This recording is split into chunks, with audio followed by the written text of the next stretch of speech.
Oke, hari ini kita bakal bedah sebuah filosofi yang kuat banget untuk meraih sesuatu. Namanya pola pikir penyintas. Intinya, ini adalah sebuah kerangka untuk sukses yang lahir justru dari kesulitan. Didesain supaya kita bisa berhasil, bahkan ketika rasanya semua rintangan itu lagi melawan kita. Nah, semuanya itu berakar dari satu kalimat Latin kuno ini, Fortis Fortuna Adiuvet. Artinya, keberuntungan itu memihak mereka yang berani. Tapi, ini bukan sekedar kutipan keren-kerenan ya. Ini beneran kunci buat ngebuka mindset yang bisa bikin kita ngelewatin tantangan-tantangan terbesar dalam hidup. Tapi tunggu dulu deh, apa sih artinya jadi berani itu? Ini penting nih. Berani itu bukan berarti kita nggak punya rasa takut sama sekali. Justru sebaliknya. Keberanian yang sesungguhnya itu adalah saat kita tetap maju, tetap bertindak, meskipun rasa takut itu ada. Ini pelajaran yang kita dapat dari kerasnya hidup, bukan dari bangku sekolah. Oke, kita masuk ke bagian keberuntungan berpihak pada yang berani. Nah, pertanyaannya, filosofi ini datangnya dari mana sih? Ini bukan teori di atas kertas ya. Ini kebenaran yang lahir dari sebuah kisah nyata yang luar biasa kuat. Coba bayangin deh, asal-usulnya. Pola pikir ini lahir dari kenyataan yang jujur aja pahit. Tumbuh di keluarga dengan uang yang pas-pasan banget, kurang dari 100.000 perak sehari buat semuanya. Ngelihat ibu sendiri nangis jam 4 pagi sambil nyiapin makanan buat dijual. Momen-momen kayak gitu yang bikin sadar, ternyata kerja keras aja tuh nggak cukup. Harus ada satu orang yang nekat, yang cukup berani buat mutusin rantai ini. Dan dari situ muncul sebuah kesadaran yang, ya, menyakitkan. Sering kan kita dengar, uang bukan segalanya, betul. Tapi nggak punya uang, wah itu bisa jadi sumber segala macam penderitaan. Dan inilah yang jadi bensin utama, motivasi paling dalam yang bikin seseorang mau berjuang mati-matian. Nah, sekarang kita masuk ke bagian yang mungkin relate banget sama banyak dari kita, 90% yang tidak Anda lihat. Kita akan bahas sebuah metafora yang ngena banget yang ngejelasin kenapa sih kita sering rasa insecure atau ketinggalan pas lagi scroll media sosial. Ini dia konsepnya.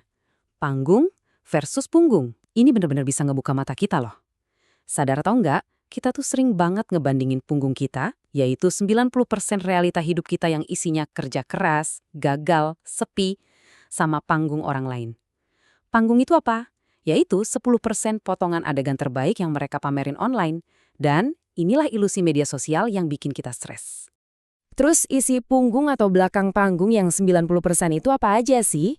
Ya ini dia realitanya. Bangun jam 4 pagi. Belajar terus-terusan, ngerasain sepi, nolak ajakan main sama teman-teman, kerja dari pagi sampai malam, dan seringnya ngerasa nggak dimengerti orang lain. Semua ini harga yang harus dibayar buat bisa nampilin 10% panggung yang kelihatannya sempurna itu. Oke, kita udah paham masalahnya. Ilusi panggung versus punggung tadi. Sekarang, kita masuk ke solusinya. Ini dia, sebuah kerangka kerja yang praktis banget buat ngebangun kesuksesan dari nol.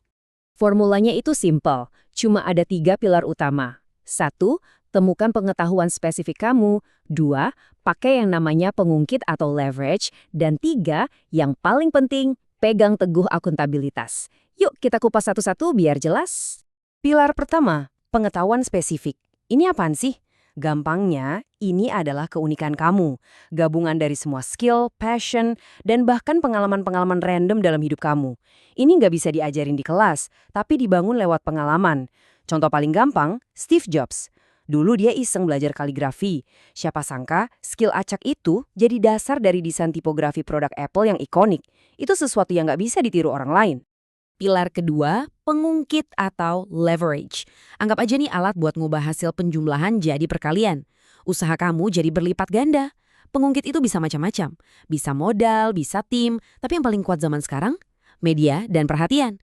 Ada yang bilang, dulu orang kaya karena punya minyak bumi. Sekarang, orang kaya karena punya perhatian. Itu dia leverage paling kuat. Dan yang terakhir, pilar ketiga, akuntabilitas. Intinya simple, punya integritas. Lakuin apa yang kamu omongin.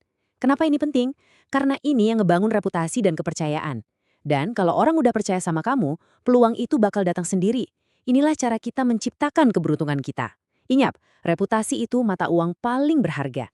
Nah, 3 pilar tadi itu ngebawa kita ke sebuah mindset yang jujur, penting banget, tapi mungkin agak provokatif. Terutama buat kalian yang lagi di fase awal ngebangun sesuatu. Siap-siap ya, karena ini tentang hidup adalah permainan pemain tunggal. Untuk mengubah hidupmu, kamu harus egois. Wah, kedengarannya nyeremin ya. Egois? Tapi tunggu dulu, jangan langsung ngejudge. Ada konteks yang super penting di balik kalimat ini. Ini sama sekali bukan tentang jadi orang jahat kok. Maksudnya egois di sini tuh gini, kita nggak bisa nuangin air dari cangkir yang kosong kan?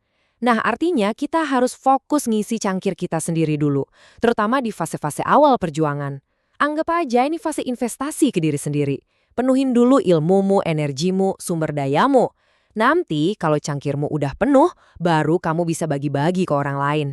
Oke, setelah semua kerja keras itu, semua perjuangan itu, terus hadiahnya apa? Imbalan yang sebenarnya itu apa sih?